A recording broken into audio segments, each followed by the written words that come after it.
Ano kung hindi siya sinagot ni Nanay Peli, di problema ko na naman. Kaya ligawan mo muna. Sige. Pag sinagot ka na niya, that's it. Payag na ako.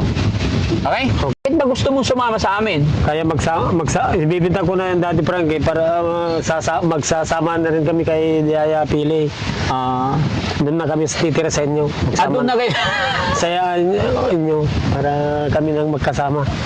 Gusto mo mong sumama sa shelter sa amin para mapalapit ka kay Yaya Pili. Yan ang pala yung sasabihin ko sana. Loko ka talaga. Talagang tinamaan ka ba talaga kay Ate Peli? Oo. Oh? Ito ba yung kalabaw sinasabi mo? Ay, baka yan, Daddy Frankie. Ay, baka ba yan? Ito ang kalabaw ko, Daddy Frankie. Ayan. Anong gusto mong gawin? Bakit papakita mo sa akin kalabaw mo? Ito gusto ko sana ibinta naman. Patay tayo dyan. Ba't mo ibibinta? Oo, Daddy Frankie, para may kapira. Magpepera ka. Hindi wala ka ng kalabaw.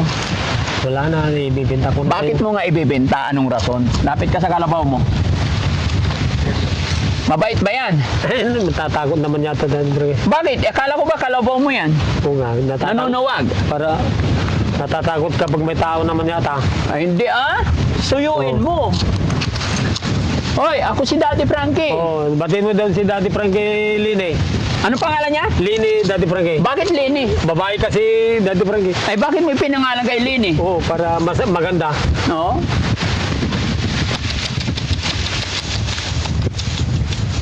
Hindi nanunuwag? Hindi naman, Daddy Frankie. Naninibago lang sa tao, suro. Naninibago lang. Mga ilang kilo yan? Ay, hindi ko alam, Daddy Frankie. Ilang taon na sa'yo yan? Matagal na yan. Ninalagaan ko yan, Daddy Frankie. Oo. Matagal mo na inaalagaan? Matagal na.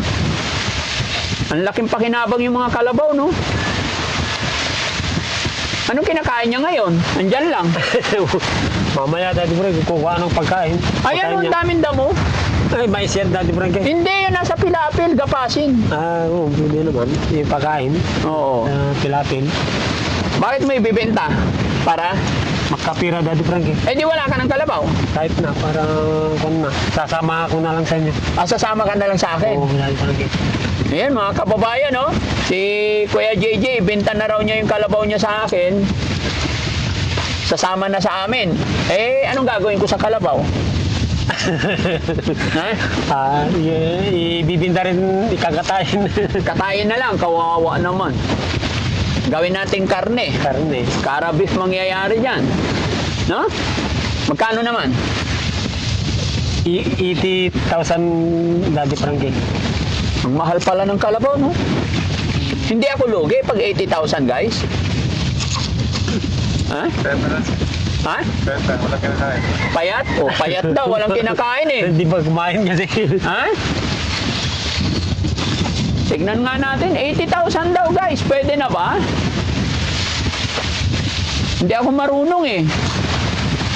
80,000. Kanya rin to.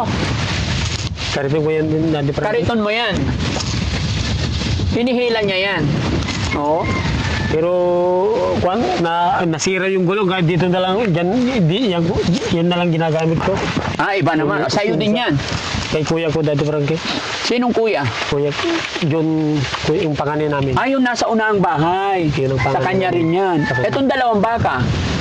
Sa kapatid ko, Anseng, yung asawa niya, siyang nag-aalaga dyan. Sa asawa ni Nanay Ansing, kanya yung dalawang baka na yan. Sa kanya yan, Daddy Frankie. Inaalaga. Hanggang saan ang lupa nyo dito? Hanggang dyan lang, Daddy Frankie, sa may natumbang mangga. So ibig sabihin, ito ang lupa ni Kuya Oliver. Meron din siya lupa dito. Meron din, Daddy Frankie. Yan. So ito yung tinutukoy ni Nanay Ansing na paggawa ng bahay dito. Siguro, dyan siguro, Daddy Frankie. Saan banda? Sa pinagdati niyang bahay, baka dyan, bahay niya yan. Diyan siya magtatayo ng bahay niya. Ang galing. No?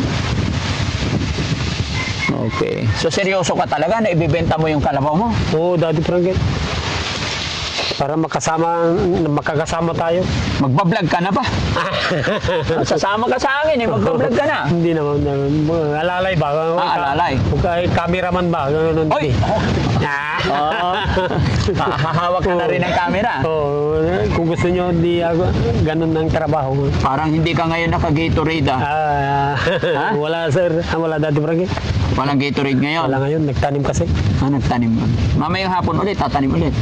O dati Frankie mamaya. Alam mo na. Ganun ang trabaho. Oo. Sige, pag-iisipan ko, titignan ko yung opinion ng ating mga viewers, kung anong masasabi ng mga viewers natin. Mga kababayan, hindi po ako buyer ng kalabaw o baka. Turuan niyo, bigyan niyo ako ng opinion kung tama ba. Kasi sabi ni Kuya JJ, binta niya yung kalabaw niya sa akin, 80,000. Pero parang ang liit, tapos gutom. Hindi ko rin alam, hindi naman po pwedeng malugi siya, syempre. Hindi, tinanong mo na sa mga buyer dito, magkano presyo nila? 70 dati Frankie. Ang tawad nila 70. 70. Eh kung 70 sa kanila, pwede na rin kung 80, no? Ang problema lang, ay pwede, pakakainin ni Bandam. No? Ano guys? Kaya lang yung pera ni Bandam, binigay ko na sa kanya eh. Dagdagan ko na sana para may alaga si Bandam doon sa shelter. Oo, para may ginagawa siyang pag-alagang kalabaw. Oo. Hindi na mahirap alagaan yan. Hindi na. Maamo siya pag sa'yo maamo siya. Maamo. Hawakan mo nga. Dito lang kami. Tignan mo nga. Maamo ito. Kung hindi siya mailap. Huwag ka na lalapit. Oh, tumatakbo. Yan lang. Hawakan mo nga. Maamo ito. Ay, maamo. Sinasakyan mo rin yan. Sinasakyan yun. Babae siya? Babae dati Frankie. Kaya nga lini dati Frankie. Ayaw nga pala.